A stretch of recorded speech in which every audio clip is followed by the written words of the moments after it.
आप सभी का शांति निकेतन इंटर कॉलेज में स्वागत है। मैं कौशल कुमार, आप सबको मैं विज्ञान पढ़ाऊँगा। तो आपका विज्ञान थोड़ा सा बड़ा होगा, जो पहले आप पढ़े होंगे 6, 7, 8 में, उससे थोड़ा सा हट कर होगा। कुछ टर्म नहीं अलग से होगा, पर क्या है कि कुछ अलग से उसमें विज्ञान का आएगा, इसमें कुछ भाग होगा।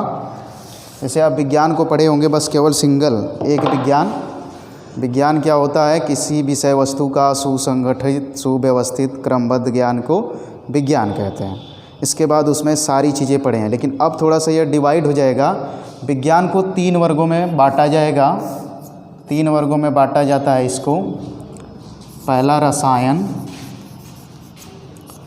रसायन विज्ञान, दूसरा भौतिक विज्ञान और तीसरा होगा जीव विज्ञान। ये चीज़ें इन चीज़ों का नाम आप नहीं सुने थे, बस केवल अब विज्ञान पिछले कक्षा में पढ़े होंगे कि विज्ञान मेरा सब्जेक्ट है। इसमें भी विज्ञान सब्जेक्ट होगा, पर 3 पार्ट इसके होंगे। एक रसायन का होगा, एक भौतिक का होगा और एक जीव का। तीनों के लिए अलग अलग टीचर अपने अपने हिसाब से पढ़ाएंगे। तो मैं जो है वह रसायन विज्ञान को ही पढ़ाऊँगा आपको, ठीक है। तो हम आपको केवल रसायन विज्ञान के बारे में बात करेंगे, जीव और भौतिक के बारे में दूसरे टीचर आपको बताएंगे। है तो पार्ट सब विज्ञान के ही अंतर्गत सारी चीज़ें आएंगी। तो सबसे पहले हम जानते हैं कि सबसे पहले कुछ भी आता है तो हम जानना चाहते हैं कि भाई ये होता क्या है। तो रसायन विज्ञान क्या होता है? देखिए, रसायन विज्ञान में हम क्या करते हैं कि किसी पदार्थ का अध्ययन करते हैं। पदार्थ कह लो चाहे द्रव्य कह लो, पदार्थ कैसे बना है, उसका क्या गुण है, किन चीज़ों से मिलकर बना है, उसका संगठन क्या है, इन सारी चीज़ों का हम अध्ययन करते हैं। यहाँ पे हम थोड़ा परिभाषा क्लियर नहीं करेंगे। परिभाषा आपको लिखाया जाएगा या PDF मिलेगी, उससे आप लिख करके रट लेंगे, पर मैं इस हिसाब से बताऊँगा कि जिससे आपको याद हो जाए कि क्या होता है। अपने आप परिभाषा याद कर लेंगे। हमें लग रहा है कि मैं पढ़ाऊँगा तो आपको रटने की ज़रूरत नहीं पड़ेगा। तो रसायन विज्ञान में हम क्या करते हैं? किसी पदार्थ का अध्ययन करते हैं। पदार्थ का मतलब कि पदार्थ किससे बना हुआ है, उसका संगठन क्या है, उसकी पदार्थ की संरचना क्या है और उसमें क्या परिवर्तन होता है, उसका हम अध्ययन करते हैं। रसायन विज्ञान की उत्पत्ति मिस्र देश से हुई है। मिस्र देश में एक काली मिट्टी पाई जाती है, उसे मिस्र में कीमिया बोलते हैं। कीमिया से ही केमिस्ट्री शब्द की उत्पत्ति हुई है। तो आप जानें कि रसायन विज्ञान क्या होता है। इसकी उत्पत्ति मिस्र देश से हुई और कीमिया से हुई। कीमिया क्या हुई? वहाँ की जो मिट्टी होती है वो अधिकतर काली होती है, इसीलिए कीमिया शब्द का प्रयोग किया गया और कीमिया शब्द से ही रसायन विज्ञान की उत्पत्ति हुई। तो रसायन विज्ञान में ये है। तो हम रसायन विज्ञान में मेन रूप से क्या पढ़ेंगे? पदार्थ के बारे में। पदार्थ यानी द्रव्य के बारे में। तो यहाँ हम बात कर लेते हैं द्रव्य की। कुछ भी होगा, हमें द्रव्य के बारे में पढ़ना है।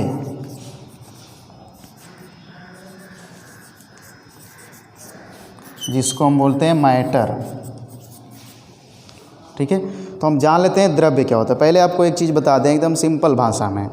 आप ये जो भी कुछ देखते हैं या कुछ भी होता है या ये ब्रह्मांड जिस बना है वह किससे बना है? 2 चीज़ों से मिलकर बना। एक द्रव्य से, दूसरा ऊर्जा से।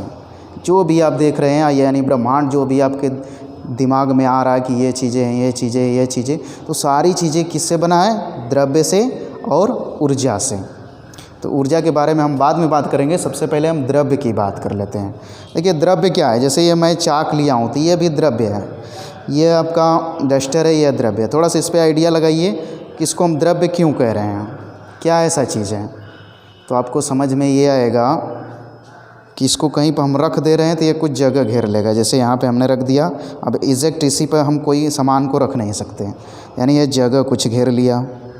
फिर इससे कुछ उठाने में वजन लग रहा है, यानी भार है, इसको हम द्रव्य कह रहे हैं। कोई भी चीज़, जैसे हमारा चाक है, इसको आप ले लिए, ये भी कहीं रखेंगे तो जगह घेरेगा, और इसमें भी कुछ भार होगा, तो इसको भी हम द्रव्य कह सकते हैं, ठीक है। बुक हो गया, कुछ भी आप देख रहे हो। तो क्या मतलब निकला कि द्रव्य हम किसको कह रहे हैं? थोड़ा सा इसका परिभाषा आप बनाना चाहोगे तो कैसे बनेगा? हम द्रव्य किसे कहेंगे भाई? जो स्थान घेरेगा, इसको रखेंगे तो स्थान घेरेगा ही, और जिसमें कुछ भार होगा, इसका तो कुछ भार है, इसी को हम द्रव्य कह रहे हैं। तो कोई भी वस्तु हो या कोई भी चीज़ हो जो स्थान घेरेगी और उसका कुछ भार होगा, उसे हम द्रव्य कहेंगे। सिंपल भाषा में आप कुछ भी देख लीजिए, जो आप देखते हो थोड़ा सा आइडिया लगाइए कि भाई क्या वह जगह घेरेगा, हाँ घेरेगा। क्या वह उसका वज़न होगा, हाँ वज़न होगा। तो सिंपल है भाई कि वह द्रव्य है। आप कुछ भी देख लीजिए जो आपको नज़र में चारों तरफ आता है, यानी चारों तरफ की वे वस्तुएं जिसका भार होता है और वह स्थान घेरती है, उसे हम द्रव्य कहते हैं। दूसरी चीज़ आपको थोड़ा सा इसमें आई है अलग से, आप जो देखते हो तो किन किन रूपों में आप मेन रूप से देखते हो। जैसे ये है, इसको आप कठोर रूप में देख रहे हैं, पानी को तरल रूप में देख रहे हैं, हवा को आप महसूस कर रहे हैं गैस के रूप में। इसके अलावा किसी रूप में आप किसी चीज़ को महसूस करते हैं या देखते हैं? नहीं देखते हैं। तो वह क्या है? अब इसकी बात आ जाएगी कि द्रव्य। द्रव्य भैया, द्रव्य की तीन अवस्था हो गई। कौन सी? जो कठोर है उसको हम बोलते हैं ठोस, जो तरल है पानी के जैसा उसको बोलते हैं द्रव, और जो हवा के रूप में है तो उसे हम बोलते हैं गैस। यानी द्रव्य की कितनी अवस्थाएं होती हैं? मुख्य रूप से तीन होती हैं, और भी होती हैं पर हमें वह हर जगह दिखाई नहीं देता है, नहीं मिलता है। तो हम अभी आपके लेवल के हिसाब से हम तीन ही को जानते हैं। आगे चल के प्लाज्मा भी आता है और बोस-आइंस्टीन आता है, तो उसकी बात बाद में करेंगे। अभी फ़िलहाल हम ठोस, द्रव, गैस की बात कर लेते हैं। इसमें थोड़ा सा इनको समझने से पहले हमने थोड़ा सा बताया था कि भाई ये जगह घेरेगा, ठीक है। तो जगह जो घेरता है, कोई भी वस्तु जितना स्थान घेरती है उसका हम उसे आयतन कहते हैं। कोई भी वस्तु हो, जैसे इसको हमने रख दिया यहाँ पे, जगह घेर लिया, यह इसका आयतन हो गया। तो आयतन क्या होता है? कोई वस्तु जितना स्थान घेरती है उसे उसका आयतन कहते हैं, ठीक है। अब एक चीज़ और थोड़ा सा जानना है, भार और द्रव्यमान के बारे में। कहीं कहीं पे क्या होता है, इन दोनों में कन्फ्यूजन होता है, लगता है कि एक ही चीज़ है, पर एक ही चीज़ नहीं होती है। भार में क्या होता है कि किसी वस्तु को धरती जिस बल से अपने तरफ खींचती है उसको हम भार बोलते हैं।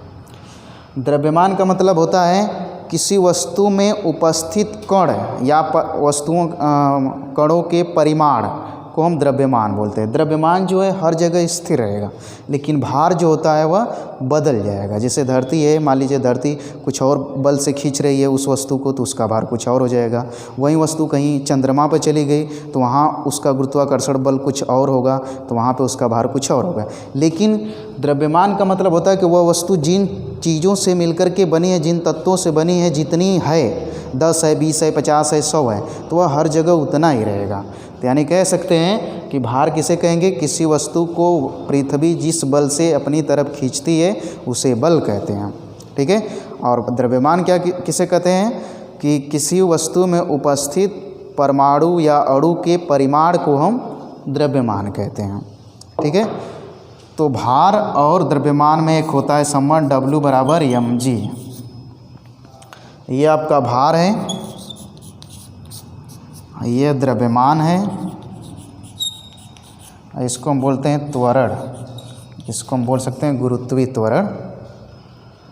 तो भार बराबर द्रव्यमान गुणे त्वरण, यह हो गया भार और द्रव्यमान में संबंध। आयतन के बारे में हम आपको बता दिए हैं, ठीक है। अब चलते हैं आगे। थोड़ा सा हमने बात किया था आपका द्रव्य की अवस्था तीन होती है, ठोस, द्रव, गैस, ठीक है। ठोस, द्रव, गैस, ठोस, द्रव, गैस। अब देखिए ये जो आपका डस्टर दिखाई दे रहा है यह ठोस है। अब आइडिया आपको लगाना है कि इसको हम ठोस क्यों कह रहे हैं। पानी जो है तरल है, उसको हम बोलते हैं द्रव, और हवा जो है गैस। ये तीनों रूप का एक एक उदाहरण हम दे दिए। अब आपको बताना पड़ेगा कि किसे हम ठोस कहेंगे, अगर परिभाषा मान लीजिए पूछा जाए, और द्रव की परिभाषा क्या होता है, गैस की क्या है। आप ये सोचिए ये ठोस है, तो इसको आप कहीं भी किसी भी वस्तु में रखेंगे, किसी भी स्थान पे, तो इसका स्थान घेरना फिक्स रहेगा ना। जैसे इसको मैं यहाँ पे रख दिया तो ये फिक्स रहेगा, कहीं भी उठा के आप यहाँ वहाँ रख देंगे, ये इसका क्या रहेगा स्थान, यानी जितना स्थान घेरेगा वो फिक्स रहेगा। और आपको बता चुके हैं कि जितना वस्तु कोई स्थान घेरती है उसे उसका आयतन कहते हैं, मतलब कि इसका आयतन आपका फिक्स। दूसरी चीज़ है ये जो है, मान लेते हैं कि ये जो डस्टर है, अब इसको कहीं भी रखोगे उठा के तो इसका आकार क्या बदलेगा? या जिस साइज का क्या बदल जाएगा? नहीं बदलेगा। तो इसका मतलब कि इसका आकार भी नहीं बदलेगा, यानी निश्चित होगा। तो अब आराम से परिभाषा सोचिए क्या होगा। मतलब वे वस्तु जिनका आयतन और आकार दोनों निश्चित होता है उसे ठोस कहते हैं। क्लियर हुआ? जैसे यह है, इसको आपने रखा, चाहे जहाँ भी स्थान वहीं गिरेगा, यहाँ रखो चाहे यहाँ रखो चाहे यहाँ रखो, इसका जो आकार है वह कहीं बदलेगा नहीं। इसका मतलब कि इसको हम ठोस कहते हैं। अब परिभाषा बनाना होगा तो कहोगे वे वस्तु जिनका आयतन और आकार दोनों निश्चित होता है उसे ठोस कहते हैं। ठीक है। दूसरा लेते हैं द्रव में। द्रव में हम पानी को ले लेते हैं। अब पानी को कहीं रखेंगे, मान लीजिए 1 लीटर पानी है। ठीक है, 1 लीटर पानी है, उसको आप बाल्टी में रख दो। ठीक है, चाहे बड़े बर्तन में रख दो, 1 लीटर ही है तो उसका क्या है, स्थान तो उतना ही घेरेगा, बहुत करेगा। जैसे कोई बोतल मान लीजिए 1 लीटर का ये है, इसकी ऊंचाई इतना है, अगर हमने बाल्टी में रख दिया, ठीक, तो ये थोड़ा ऐसे फैल जाएगा। ये यहाँ तक पानी फैला हुआ है, अगर पतला बोतल है तो, अगर बाल्टी है तो थोड़ा ऐसे फैलेगा। पर इन दोनों का जब लंबाई चौड़ाई ऊंचाई सब ज्ञात करेंगे और इसका लंबाई चौड़ाई ऊंचाई ज्ञात करेंगे, पता चलेगा उतना ही जगह गया। तो इसका मतलब कि जो पानी है वह क्या करेगा, स्थान तो सेम रहेगा। भाई 1 लीटर है तो 1 लीटर चाहे बोतल में आप रखिए, चाहे बाल्टी में रखिए, चाहे बड़े किसी बर्तन में रखिए, जगह तो उतना ही लेगा क्योंकि 1 लीटर है। अब दूसरी चीज़ है, बताइए पानी का जो आकार है वह बदलेगा कि नहीं? आप बोतल में रख दिए तो बोतल के आकार का हो गया, बाल्टी में रख दिए तो बाल्टी के आकार का हो गया, जग में रख दिए तो जग के आकार का हो गया। मतलब द्रव किसे कहोगे?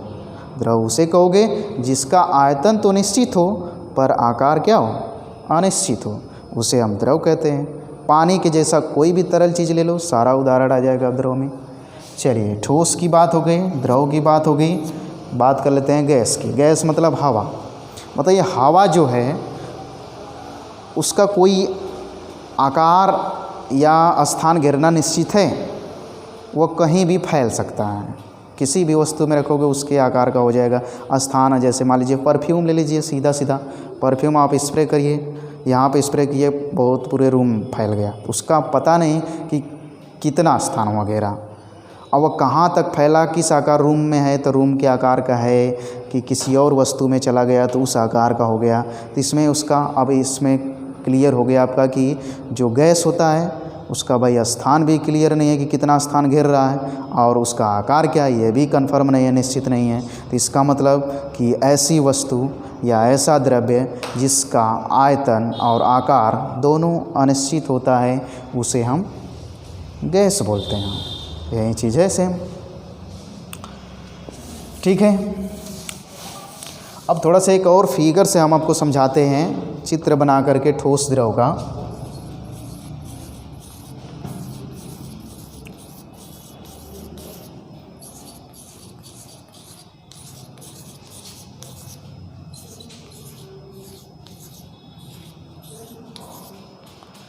ये हमारा जो फिगर है वह ठोस का है, ये जो है द्रव का है, ये जो है गैस का है।